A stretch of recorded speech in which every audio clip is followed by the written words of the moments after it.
Perjalanan hidup harus diakui tidak akan pernah lepas yang namanya pergumulan dan masalah demi masalah, dan banyak hal yang Tuhan izinkan buat kita. Jujur, kita yang terbatas tidak akan bisa mengerti dan memahami. Tapi saya terinspirasi dengan salah satu tokoh Alkitab namanya Ayub. Sempat terbesit dalam pikirannya untuk ingin tahu, ingin lebih mengerti apa sih sebenarnya yang Tuhan sedang izinkan bagi dia. Tapi dengan keterbatasan dia tidak bisa memahami dan tidak bisa mengerti, tapi saya syukuri dengan kata-kata yang boleh menguatkan. Aku tahu bahwa Engkau sanggup melakukan segala perkara atau segala sesuatu, dan tidak ada siapapun yang dapat membatalkan rencanamu. Kau yang pegang hidupku, Kau tentukan jalanku, karena ku tahu rencanamu yang terbaik bagiku.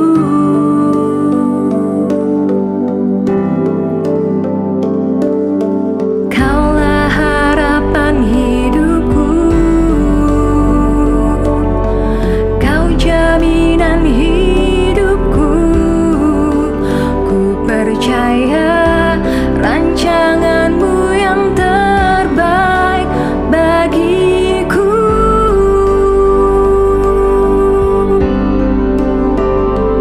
Tuhan, semua yang Kau izinkan buatku mengerti, buatku pahami. Hidupku tak akan pernah sia-sia, karena ku tahu rencanamu yang terbaik bagiku. Kaulah harapan hidupku, Kau jaminan hidupku. Ku percaya Rancanganmu yang terbaik bagiku.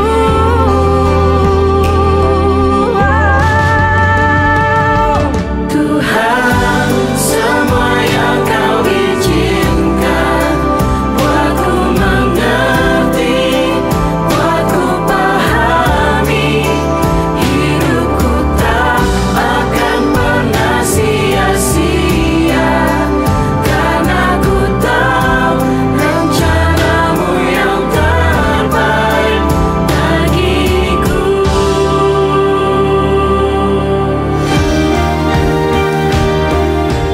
Percaya, di balik ketidakmengertian, di balik ketidakpahaman, hidupmu tidak sia-sia. Hidup kita sungguh berarti, dan Tuhan sediakan rencana yang terbaik dalam hidup kita. Amin. Tuhan, semua yang Kau izinkan buatku mengerti, buatku pahami. Hidupku tak akan pernah sia-sia, karena ku tahu rencanamu yang terbaik. Tuhan, semua yang Kau izinkan buatku mengerti, buatku pahami. Hidupku tak akan pernah sia-sia, karena ku tahu rencanamu yang terbaik. Karena ku tahu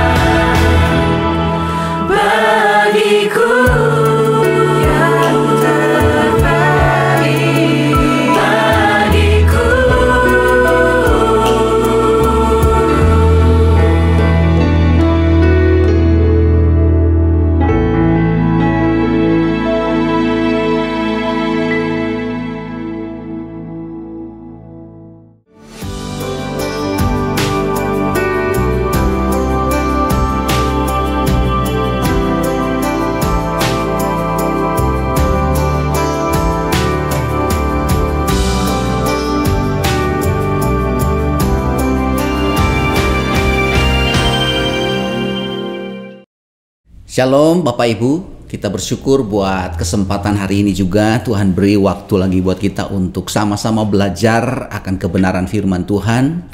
Dan hari ini saya ingin membawa pemikiran kita untuk sedikit belajar dari kisah perjalanan Paulus di Kisah Para Rasul pasal 17. Dan saya berharap ini boleh menjadi sesuatu pelajaran indah buat kita, jadi berkat buat kita semua. Tapi sebelumnya saya ingin mengajak kita untuk bisa berdoa bersama-sama supaya apa yang bisa kita terima pada kesempatan hari ini menjadi sesuatu yang memberi arti penting, pertumbuhan di dalam iman kekristenan kita.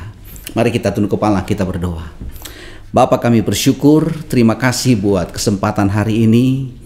Ada waktu lagi bagi kami untuk bisa belajar akan kebenaran firman Tuhan. Sekalipun mungkin masih melalui via online, kami percaya Tuhan, dimanapun kami berada, di rumah kami masing-masing ada Tuhan yang hadir dan boleh memberkati kami dengan kebenaran firman Tuhan. Terima kasih untuk waktu ini dan mampukan hamba-Mu untuk boleh menyampaikan sesederhana mungkin untuk tahu rahasia firman Tuhan. Dalam nama Yesus Tuhan kami berdoa dan kami bersyukur. Haleluya. Amin. Ya, Bapak Ibu, kesempatan hari ini saya sudah katakan tadi dari awal, saya ingin mengajak kita untuk sedikit belajar dari satu perjalanan Paulus dalam misi dia. Ada di Kisah Rasul pasal 17. Dan di Kisah Para Rasul pasal 17 ini ada 3 jemaat yang sempat dikunjungi melalui misi Paulus. Dan saya berharap hal ini boleh sedikit membuka hati buat kita, karena saya tidak akan menjelaskan semua dalam Kisah Para Rasul pasal 17 ini. Dan mungkin hanya sekedar saya ingin memberitahu saja bahwa Paulus sempat pergi ke Tesalonika, kemudian ke Berea, kemudian dia ke Athena. Dan malam hari ini atau kesempatan hari ini menjadi satu kekhususan untuk saya ingin sampaikan, itu ada di ayat 10 sampai ayat 15, di mana Paulus sempat mengunjungi satu jemaat yang ada di kota Berea. Dan Bapak Ibu yang mungkin sempat membuka firman Tuhan, saya ingin mengajak kita untuk baca bersama-sama karena ayat-ayat ini tidak terlalu panjang, dari ayat 10 sampai ayat 15. Mari kita buka Alkitab kita dan kita baca bersama-sama. Paulus dan Silas di Berea. Tetapi pada malam itu juga segera saudara-saudara di situ menyuruh Paulus dan Silas berangkat ke Berea. Setibanya di situ, pergilah mereka ke rumah ibadat orang Yahudi. Orang-orang Yahudi di kota itu lebih baik hatinya daripada orang-orang Yahudi di Tesalonika, karena mereka menerima firman itu dengan segala kerelaan hati, dan setiap hari mereka menyelidiki kitab suci untuk mengetahui apakah semuanya itu benar demikian. Banyak di antara mereka yang menjadi percaya, juga tidak sedikit di antara perempuan-perempuan terkemuka dan laki-laki Yunani. Tetapi ketika orang-orang Yahudi dari Tesalonika tahu bahwa juga di Berea telah diberitakan firman Allah oleh Paulus, datang jugalah mereka ke sana menghasut dan menggelisahkan hati orang banyak. Tetapi saudara-saudara menyuruh Paulus segera berangkat menuju ke pantai laut. Tetapi Silas dan Timotius masih tinggal di Berea. Orang-orang yang mengiringi Paulus menemaninya sampai di Athena, lalu kembali dengan pesan kepada Silas dan Timotius supaya mereka selekas mungkin datang kepadanya. Baik Bapak Ibu, ada satu kesempatan yang saya ingin kita bisa belajar bersama-sama, hanya khusus ayat 10 sampai ayat 15 dari Kisah Rasul pasal 17 ini. Kalau kita yang sempat membaca beberapa ayat tadi, ini bicara tentang bagaimana Paulus dari Tesalonika harus dilarikan ke Berea, karena di Tesalonika ternyata pelayanan Paulus itu tidak semulus apa yang mungkin diharapkan oleh Paulus. Di Tesalonika itu memang sempat ada orang-orang juga yang membuka hati untuk menerima Paulus dan menerima apa yang disampaikan oleh Paulus. Dan ada tidak sedikit juga mereka juga yang bertobat dan ikut bergabung bersama Paulus. Tapi ternyata tidak sedikit juga di Tesalonika itu orang-orang yang ternyata sakit hati. Saya akan sebutkan barisan sakit hati yang mungkin tidak suka dengan kehadiran Paulus dan apa yang disampaikan oleh Paulus. Dan mereka menyuruh orang-orang sekitar yang mungkin dikatakan preman-preman pasar untuk bikin keributan. Sampai-sampai ada kegaduhan di sana di Tesalonika dan Paulus terancam. Dan ternyata orang-orang yang sempat bergabung dengan Paulus di Tesalonika mengambil keputusan untuk menyingkirkan, mengungsikan Paulus ke satu kota, ke satu daerah namanya Berea. Nah, inilah yang kita akan belajar bersama. Di Berea itu terjadi apa? Dan pada kesempatan malam hari ini saya ingin menyampaikan satu tema, sesuatu yang akan menuntun kita untuk lebih memahami tentang apa sih yang sebenarnya kita bisa dapat dari pelajaran ini, ayat 10-15. Tema yang saya sampaikan pada kesempatan hari ini adalah terus bertumbuh di tengah tantangan. Saya ulang sekali lagi ya. Ingat baik-baik Bapak Ibu semua yang belajar bersama dengan saya. Terus bertumbuh di tengah tantangan. Itu saya ambil hanya dalam ayat 10 sampai ayat yang ke-15. Dan mungkin juga tidak semua ayat-ayat saya akan sebutkan. Tapi disinilah yang kita akan lihat betapa luar biasanya pada waktu Paulus selesai dari Tesalonika, dia pergi ke Berea dan berjumpa lagi dengan orang-orang yang ada di Berea.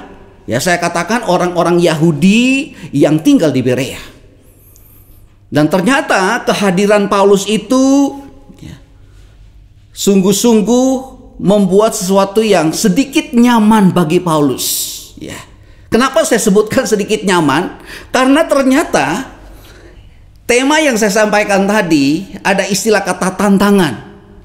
Yang mungkin diharapkan oleh Paulus adalah perjalanan misi yang mulus-mulus saja. Tapi ternyata di Berea juga dia mengalami juga tantangan. Yang sebenarnya tantangan itu bukan dari dalam kota itu sendiri, tapi ternyata dari luar kota itu sendiri. Khususnya adalah orang-orang Yahudi dari Tesalonika yang ternyata sempat mendengar, oh Paulus ada di Berea. Jangan sampai dia banyak memberi pertobatan bagi orang-orang yang ada di Berea. Dan orang-orang yang tidak suka dengan Paulus yang ada di Tesalonika datang ke Berea. Ini lagi tantangan bagi dia.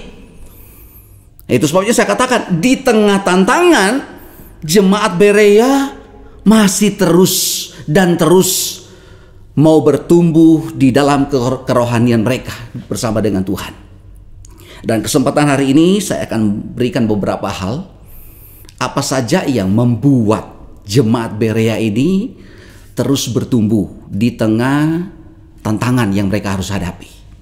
Ya otomatis kalau sampai ada orang-orang yang tidak suka dengan pemberitaan, ya orang-orang Berea juga mungkin akan mengalami sedikit kesulitan. Siapa yang akan membina, siapa yang akan membimbing mereka? Tapi ternyata hal-hal seperti itu tidak membuat mereka untuk berhenti begitu saja. Nah, kita akan lihat ada beberapa hal yang saya dapatkan dari Fatsal 17 ayat 10-15 yang akan kita belajar bersama untuk terus bertumbuh di tengah tantangan. Yang pertama yang saya temukan di sini, jemaat Berea terus bertumbuh walaupun tantangan itu ada. Kenapa? Karena kalau kita baca ayat tadi, saya mungkin sedikit ulang lagi. Saya ambil ayat tadi untuk supaya lebih memperjelas buat kita. Bapak Ibu yang bisa mengikutinya dan buka Alkitab lagi. Saya ambil ayat 11-nya aja langsung. Orang-orang Yahudi di kota itu lebih baik hatinya daripada orang-orang Yahudi di Tesalonika. Ini memang satu pengertian yang sudah sangat jelas diungkapkan oleh Alkitab. Dan ini menjadi satu poin awal bagi saya untuk saya sampaikan buat kita. Bagaimana jemaat Berea sekalipun mereka ada tantangan tetapi tidak berhenti sampai di situ dan mereka terus bertumbuh. Terus bertumbuh. Saya katakan terus bertumbuh. Walaupun tantangan ada. salah satu yang ternyata jadi kunci yang membedakan orang Yahudi yang tinggal di Tesalonika dengan orang Yahudi yang tinggal di Berea. Di Tesalonika memang ada sebagian orang yang sempat bergabung dengan Paulus, tapi ternyata cukup banyak juga orang yang tidak suka dengan Paulus. Tidak suka dengan apa yang disampaikan oleh Paulus. Tapi di Berea, pada saat Paulus sampai di Berea, dia pergi ke rumah ibadat orang Yahudi. Ternyata orang-orang di sana itu menyambut dia dengan senang hati. Yang saya katakan sekali lagi, langkah awal yang membuat mereka itu terus bertumbuh karena apa? Karena ada keterbukaan hati. Ini penting sekali. Saya tidak singgung istilah kata baik hatinya, tapi keterbukaan hatinya. Justru karena kebaikan hati itulah yang memunculkan, membuat mereka itu terbuka untuk terima Paulus, untuk terima firman yang disampaikan, yang akan disampaikan oleh Paulus. Sekalipun mereka tahu firman itu benar, satu kebenaran ya, yang tidak bisa lagi disanggah, tapi mereka saat disampaikan tidak menerima begitu saja. Tapi yang paling penting di sini adalah apa? Mereka harus terbuka dulu, terima Paulus saat ada di rumah ibadat. Dan pada waktu mereka sudah terbuka hati untuk terima Paulus, ini penting, saudara. Disitulah kesempatan mereka belajar bersama. Dan ternyata apa yang disampaikan oleh Paulus, yaitu kebenaran firman Tuhan, jemaat-jemaat di sana juga betul-betul punya keterbukaan untuk menerima kebenaran firman Tuhan itu sendiri. Yang walaupun mungkin masih ada begitu banyak tanda tanya, karena di ayat-ayat berikutnya nanti kita akan perhatikan baik-baik. Ya. Yang saya ingin tekankan dulu adalah bagaimana istilah kata keterbukaan hati ini. Keterbukaan hati ini bukan hal yang gampang mungkin ya, untuk bisa diterima oleh begitu orang banyak. Ya contoh aja. Mungkin kita kalau di gereja atau di persekutuan ya, pada waktu kita masih bisa ibadah bersama-sama. Ya mungkin juga secara online juga seperti ini. Belum tentu orang bisa menerima secara langsung ya, apalagi kehadiran utusan-utusan Tuhan. Kehadiran hamba-hamba Tuhan. Kadang-kadang belum mungkin menyelidiki secara dalam, belum tahu secara dalam, sudah menolak lebih dulu. Hatinya itu seperti sudah tidak mau menerima. Saya tahu siapa orang ini. Ya, saya juga tahu apa yang akan dia sampaikan. Belum tentu juga apa yang dia sampaikan itu sesuai dengan apa yang sebenarnya menjadi perbuatan daripada orang yang menyampaikan itu. Ya, hal-hal seperti inilah yang kadang-kadang membuat kehidupan rohani kita itu sulit sekali bertumbuh. Kenapa? Kita sendiri kadang-kadang sudah mengkat, sudah membuat satu benteng, merasa bahwa kita itu paling benar. Nah, keterbukaan hati ini yang paling penting. Yang penting mari membuka dulu hati untuk lihat dan terima. Oh iya, ada seorang hamba Tuhan yang diutus Tuhan untuk rela datang, mau menyampaikan kebenaran. Nah ini penting sekali. Tidak sedikit yang kadang-kadang waktu kita masih bisa ibadah bersama, ada jemaat-jemaat juga yang mungkin kadang-kadang hanya pilih-pilih hamba Tuhan ya, hanya melihat ya siapa sih yang mau melayani. Saat mendengar, oh hamba Tuhan yang ini akan memberikan firman Tuhan, kadang-kadang dia sudah menutup diri lebih dulu. Nah hati-hati dengan hal seperti ini. Sebagai manusia tidak ada yang sempurna. Jemaat Berea, mereka itu bukan berarti menerima Paulus itu 100%. Mereka tahu Paulus penuh kekurangan. Yang penting terima dulu dia. Terima dulu apa yang dia mau sampaikan. Belakangan nanti kita akan lihat apa sih yang sebenarnya, benar atau tidak. Dan ternyata keterbukaan hati yang sudah menjadi langkah awal dari jemaat Berea itu ternyata menjadi pemicu bagi mereka untuk semakin lebih lagi untuk tahu kebenaran-kebenaran yang sesungguhnya. Ini luar biasa. Itu sebabnya Bapak Ibu semua, di saat kita mungkin kita harus ibadah bersama, masih melalui online. Ya di ibadah online seperti inilah yang sebenarnya membuka peluang besar buat kita untuk apa saudara? Untuk bisa tahu hamba-hamba Tuhan yang melayani melalui YouTube. Ya. hamba-hamba Tuhan yang mungkin melayani melalui online atau live streaming, ya, kita akan lihat sama-sama, wow, begitu banyak pengajaran-pengajaran yang mungkin begitu banyak orang juga bingung, ya. Kadang-kadang ada pengajaran yang satu yang sebenarnya penyampaiannya dari konteks yang sama tetapi penjelasannya berbeda. Kadang-kadang kita bingung sendiri. Yang penting kita terbuka hati dulu. Kadang-kadang kita sudah mau menutup diri, dia lagi. Hari ini belajar dari jemaat Berea. Membuka hati dulu. Keterbukaan hati itu penting. Yang saya dapatkan di sini adalah keterbukaan hati untuk hamba Tuhan, untuk utusan Tuhan. Dan yang kedua adalah keterbukaan hati untuk menerima firman yang disampaikan. Apa yang mau disampaikan oleh Paulus. Itu yang saya lihat, yang membuat mereka itu terus bertumbuh. Yang kedua, kalau Bapak Ibu perhatikan baik-baik, saya ulang lagi ayat 11. Orang-orang Yahudi di kota itu lebih baik hatinya daripada orang-orang Yahudi di Tesalonika. Kenapa disebut lebih baik hatinya? Karena saya lihat ternyata orang-orang Yahudi yang ada di Berea itu memang berbeda. Bukan saja karena mereka punya keterbukaan hati, tapi sudah sangat jelas Alkitab kasih tahu kebaikan hatinya. Sebenarnya ada penjelasan dari pengertian istilah baik hati di sini. Baik hati sebenarnya ini adalah bagaimana mereka itu sudah membuka hati, ya, untuk terima hamba Tuhan.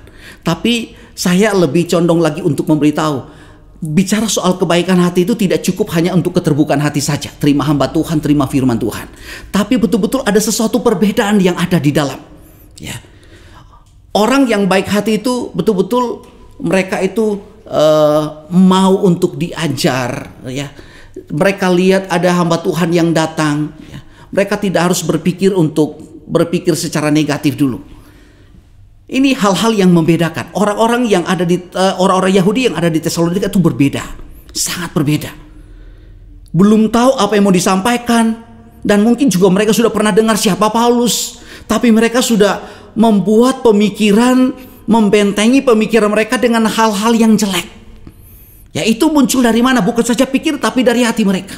Tapi orang yang baik hati pasti dengan kerendahan hati, ya, dengan senang hati dia akan menerima. Dia akan betul-betul membuka hal-hal yang mau untuk dia bisa dapat, membuat dia untuk semakin lebih mengerti.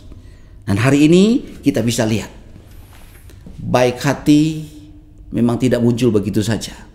Tapi saya berharap menilai seseorang untuk tahu baik hati itu bukan melihat dari sisi fisiknya saja.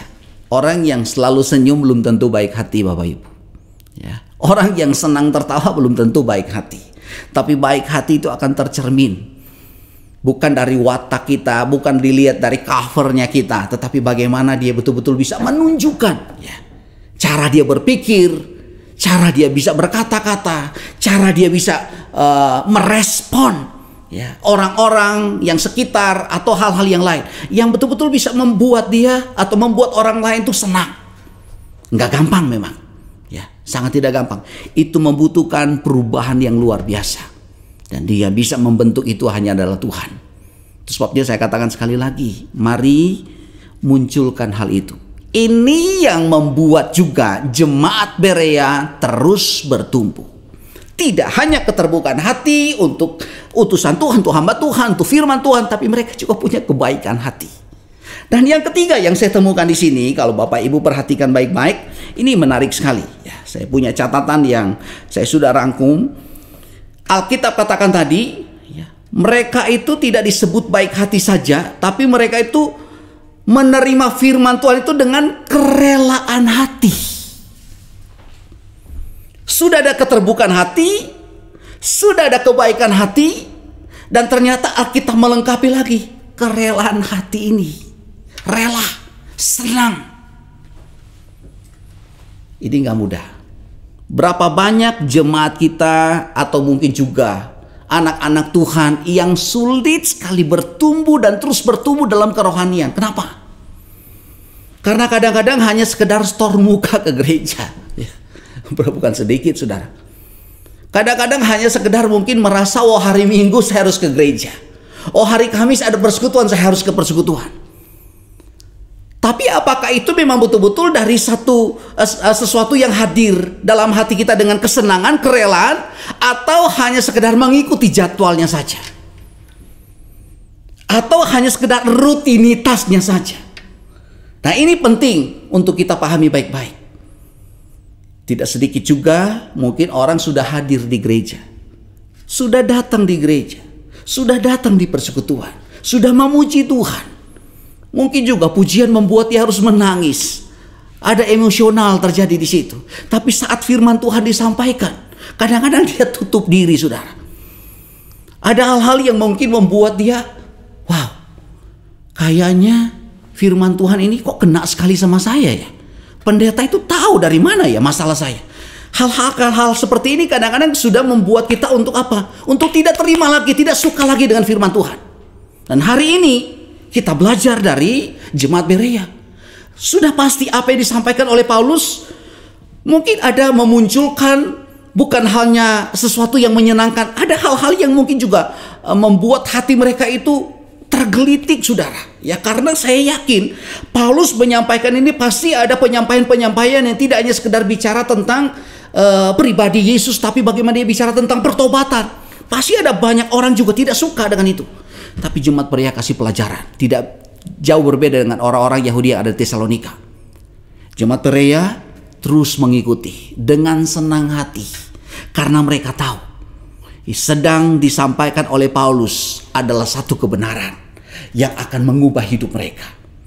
Dan kita bersyukur untuk bisa memunculkan senang hati itu akan ada langkah berikutnya lagi. Ya, yang penting senang hati. Kita sudah betul-betul bisa senang dengan apa yang disampaikan. Oh iya ya, walaupun itu mungkin sesuatu yang menyentuh hati saya, sesuatu yang mungkin menyinggung hati saya. Tapi kalau itu kebenaran firman Tuhan, terima itu dengan sukacita, terima itu dengan senang hati, dengan kerelaan hati. Karena saya yakin firman Tuhan sekeras apapun itu, iya dan amin. Dan sanggup mengubah hidup kita. Kalau sampai ada yang tersinggung dengan firman Tuhan yang disampaikan, kita bersyukur malah. Kita berterima kasih. Malah jadikan itu sebagai satu kesenangan. Untuk apa? Semakin lebih lagi belajar firman Tuhan. Itu yang ditunjukkan oleh jemaat Berea. Dan poin berikutnya yang saya lihat di sini. Apa saja yang dimiliki oleh jemaat Berea, mereka terus bertumbuh di tengah tantangan. Saya sudah sampaikan tadi. Tidak cukup keterbukaan hati. Tidak cukup dengan kebaikan hati. Tidak cukup dengan kerelaan hati mereka untuk menerima firman Tuhan. Tapi yang saya dapat di sini adalah apa? Keseriusan hati mereka. Serius. Hati mereka itu serius. Seluruh hidup mereka itu serius. Serius apa? Serius untuk membaca, mempelajari, dan menyelidiki kebenaran firman Tuhan. Orang kalau sudah senang hati terima firman Tuhan, orang kalau sudah sukacita, sudah dengan kerelaan hati untuk menerima apa yang disampaikan, kalaupun ada hal-hal yang kadang-kadang membuat dia agak sedikit bingung, ya, saya berharap Bapak Ibu yang mungkin suka banyak melihat pelayan-pelayan Tuhan, hamba-hamba Tuhan, pemberitaan firman Tuhan melalui online, melalui YouTube dan segala macam, ada banyak hal yang mungkin kita akan dengar. Kadang-kadang membuat kita sedikit bingung. Kok dari konteks yang sama tapi kok kenapa penjelasannya berbeda? Malah itu menantang kita untuk semakin tahu, untuk mau belajar. Kalau kita sudah senang dengan firman Tuhan, apapun yang sedang disampaikan, kita tidak hanya diam begitu saja, hanya sekedar dengar saja, hanya sekedar ikuti baca saja. Belajar dari jemaat Berea. Kenapa mereka terus bertumbuh? Karena ternyata tidak cukup mereka mau menerima firman dengan senang hati, dengan kerelaan.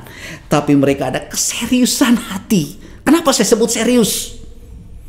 Karena Alkitab bilang, saya berharap supaya saya tidak salah, kita baca sekali lagi ayat 11-nya. Ya. Bapak Ibu perhatikan baik-baik. Orang-orang Yahudi di kota itu lebih baik hatinya daripada orang-orang yang ada di Tesalonika. Karena mereka menerima firman itu dengan segala kerelaan hati. Dan, perhatikan baik-baik ini. Setiap hari mereka menyelidiki kitab suci untuk mengetahui. Saya ulang sekali lagi. Setiap hari mereka menyelidiki kitab suci untuk mengetahui apakah semuanya itu benar demikian.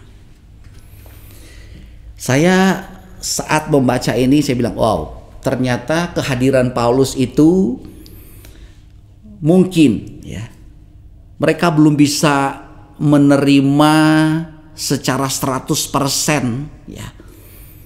Karena mereka tahu Paulus, tapi firman Tuhan mereka pasti akan terima itu. Tapi ternyata ya, saat apa yang disampaikan oleh Paulus ya, kebenaran firman Tuhan yang disampaikan oleh Paulus, mereka itu tidak hanya sekedar terima begitu saja ya. Inilah contoh-contoh teladan untuk kita mau bertumbuh, belajar dari jemaat Berea. Mereka itu tidak hanya sekedar yang penting sudah baca, yang penting sudah dengar, ya sudah. Mau salah, mau benar, ya terserah. Tapi kita lihat, kalau mau bertumbuh, belajar seperti ini. Saya bersyukur, khususnya untuk gereja kita atau GGP Shalom. Ya, kerinduan mungkin dari Bapak Gembala kita kalau bisa tuh 80% orang bisa betul-betul paham ya untuk ikut pembinaan supaya betul-betul memahami setiap kebenaran-kebenaran firman Tuhan. Kita punya prinsip-prinsip dasar, punya kebenaran-kebenaran yang betul-betul bisa kita pertahankan. Itu sebabnya kita berterima kasih yang walaupun mungkin pembinaan kita kadang agak sedikit mengalami kesulitan karena harus melalui via online, tetapi tidak mengurangi untuk kita terus belajar dan belajar. Mungkin tidak harus dengan online, tapi kita belajar di rumah. Saya kalau baca ini, orang-orang yang di Berea atau jemaat-jemaat Berea itu, mereka belajar firman Tuhan itu setiap hari itu bukan karena hadir pada waktu Paulus ada, bukan hanya hadir pada waktu Timotius dan Silas menyampaikan pembinaan kebenaran firman Tuhan, tapi setelah mereka pulang ke rumah, terus mereka selidiki setiap hari. Nanti saya jelaskan lagi poin berikutnya yang terakhir nanti. Ya. Tapi di sini keseriusan mereka untuk cari tahu. Ya. Kami yakin apa yang disampaikan oleh Paulus itu memang kebenaran firman Tuhan, tapi kami perlu selidiki dulu. Mereka mulai banding-bandingkan dengan perjanjian lama. Kira-kira ini kebenaran atau tidak? Justru pada saat mereka serius menyelidiki, serius mempelajari, ya. Coba perhatikan baik-baik. Tidak sedikit perdobatan yang terjadi di kota Berea. Malah Alkitab kasih tahu firman Tuhan yang kita baca tadi.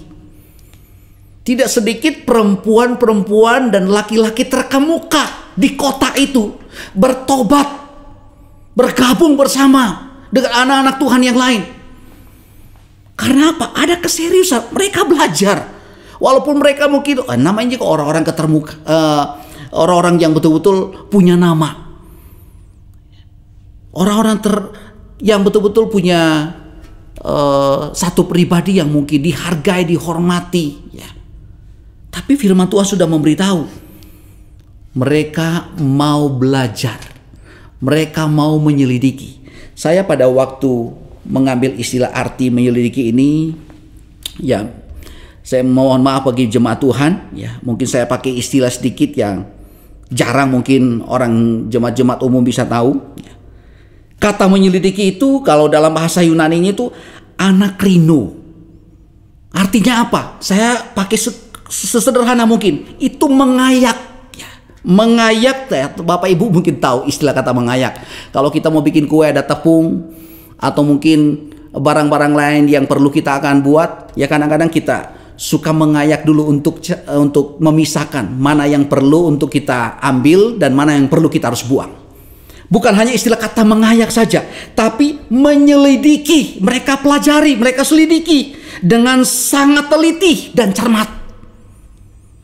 Arti ketiga ternyata tidak sekedar mereka teliti dengan teliti dan cermat, tapi lebih dari sekedar membaca. Nah, kita kadang-kadang cuma sampai di situ kan. Setelah baca, ya iya, sudah sampai di situ. Ada nggak kerinduan kita untuk lebih mau mempelajari lebih dalam? Bagaimana kita mau bisa bertumbuh? Kalau kita hanya sekedar mau baca saja, mau terima. Kadang-kadang orang bilang, wah saya rajin baca firman Tuhan. Puji Tuhan. Ya. Tapi jangan sampai kita terlalu banyak dibodohin karena kita tidak banyak tahu. Harus banyak belajar. Itu sebabnya saya sarankan melalui online ini, mari kita sama-sama bisa ikuti pembinaan. Hal ini yang penting buat kita semua untuk bisa kita pahami baik-baik. Ya. Yang terakhir yang saya dapatkan di sini, hal-hal yang dimiliki oleh jemaat Berea untuk mereka terus bertumbuh di tengah tantangan. Tidak hanya saja keseriusan hati yang saya sudah sampaikan tadi di poin keempat, tapi yang terakhir ini adalah apa? Kedisiplinan mereka. Kedisiplinan mereka. Kenapa saya katakan disiplin? Coba Bapak Ibu perhatikan baik-baik. Setelah Paulus, mereka harus ungsikan lagi karena ternyata Paulus mengalami juga tantangan di situ untuk pindah tempat lagi, ya, karena mereka tidak suka kehadiran Paulus saat ada di Berea, dan itu dilakukan oleh orang-orang Yahudi yang ada di Tesalonika. Mereka dengar Paulus sampaikan firman, wow, mereka datang ke Berea bikin kacau lagi di sana. Nah, saudara perhatikan baik-baik. Hal inilah yang ternyata yang saya ambil sebagai poin berikutnya buat kita. Setelah Paulus diungsikan lagi pergi ke Athena, hanya ada Silas dan Timotius yang tinggal, yang masih terus membina, masih terus menyampaikan kebenaran firman Tuhan. Dan ternyata setelah itu Silas dan Timotius itu disuruh juga untuk menyusul kepada Paulus. Dan setelah mungkin mereka sudah tinggalkan kota itu, apakah jemaat Berea berhenti begitu saja? Oh enggak. Alkitab sudah katakan di ayat yang kita baca tadi, setiap hari ini yang saya katakan kedisiplinan. Setiap hari. Kita kadang-kadang boro-boro tiap hari, ya. Mungkin ada juga yang 1 minggu 1 kali buka Alkitab. Ada juga yang mungkin sama sekali tidak mau tahu. Memang ada beberapa yang saya dengar, setelah kita harus ibadah dengan via online, ya, tidak semua ternyata harus mengikuti karena ada kendala-kendala. Ada yang mungkin karena belum punya gadget, ya, tidak punya handphone untuk bisa mengakses. Kalaupun ada yang punya, mungkin kadang-kadang kurang dia paham, ya, mungkin sudah sempat dikasih tahu bagaimana caranya, ya, tapi kadang-kadang ya kita tidak bisa pantau lebih lanjut lagi. Dan ada hal-hal yang kita dengar hal seperti itu. Tapi hari ini, kalau kita masih ada kesempatan untuk bisa baca, tidak harus melalui gadget kita, tapi kita punya Alkitab di rumah, mari baca dan pelajari. Dan itu secara kontinu. Saya katakan kedisiplinan di sini adalah apa? Secara teratur dan konsisten. Teratur dan konsisten, itu namanya disiplin. Diatur waktu dan tidak hanya waktu-waktu tertentu. Disiplin akan membuat kita untuk semakin bertumbuh di dalam Tuhan. Yang menjadi masukan buat saya, buat kita hari ini adalah apa? Mari terus bertumbuh sekalipun kita masih menghadapi pandemi COVID-19 yang kadang-kadang mungkin membuat orang boro-boro mau baca Alkitab, Pak. Mikirin kesulitan aja, aduh pusingnya luar biasa, ya. Boro-boro mau belajar, sudah baca sih Pak, tapi boro-boro mau selidiki, mau lebih dalam lagi belajar firman Tuhan, ya. Untuk keluar rumah aja pikir-pikir sekarang, ya. Untuk mikirkan untuk hari esok aja bingung, ya. Saya berharap buang pikiran-pikiran negatif seperti itu. Percaya firman Tuhan adalah kebenaran yang akan menjawab segala hal yang mungkin membuat kita kadang-kadang sulit untuk memahaminya. Tuhan campur tangan buat kita semua. Dan saya melihat hasil dari pertumbuhan mereka. Alkitab sudah katakan, tidak sedikit orang Yahudi, Yunani, perempuan-perempuan terkemuka terus bertumbuh dan menjadi Kristen yang militan. Sekali lagi saya katakan, ya, saya ulangi lagi apa kata firman Tuhan.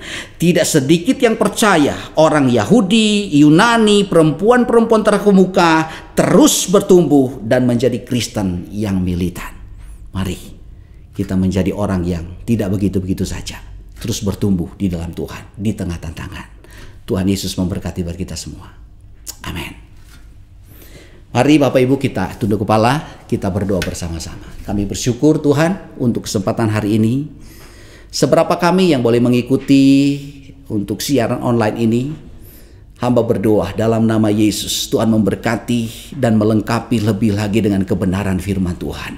Kami mau belajar dari jemaat Berea. Mereka walaupun ada tantangan, tapi mereka terus bertumbuh. Mungkin ada orang-orang yang tidak suka dengan kehidupan rohani, tapi mereka tidak berhenti di situ. Mereka terus bertumbuh dan bertumbuh. Kami belajar dari jemaat Berea. Mereka punya keterbukaan hati, kebaikan hati, kerelaan hati, keseriusan hati mereka, kedisiplinan mereka untuk terus belajar. Dan kami percaya Tuhan, hal inilah yang ingin kami lakukan dalam setiap hidup kami Tuhan. Supaya perjalanan hidup kami tidak akan pernah sia-sia. Tuhan memberkati seluruh jemaat dimanapun dia berada. Dalam nama Yesus Tuhan, kami berdoa dan kami bersyukur. Kami ingat juga Tuhan, pemerintah kami, dari presiden, wakil, sampai kepada pemerintah yang terdekat dengan kami. Kami juga berdoa untuk seluruh gereja-gereja Tuhan, diberkati oleh Tuhan. Kami berdoa juga Tuhan untuk semua tim medis, tim dokter yang ada, yang menangani COVID-19. Tuhan tahu dengan kondisi mereka. Tuhan beri perlindungan, sehat, kuat, dan terus mereka dengan senang hati melayani. Terima kasih untuk hari ini, semua kru yang terlibat Tuhan berkati juga. Berkati gereja Gerakan Pentakosta, secara khusus GGP Shalom, diberkati oleh Tuhan. Terima kasih buat malam hari ini, buat hari ini, diberkati. Dan kami terima berkat Allah yang luar biasa. Dalam nama Yesus Tuhan kami bersyukur. Haleluya. Amin.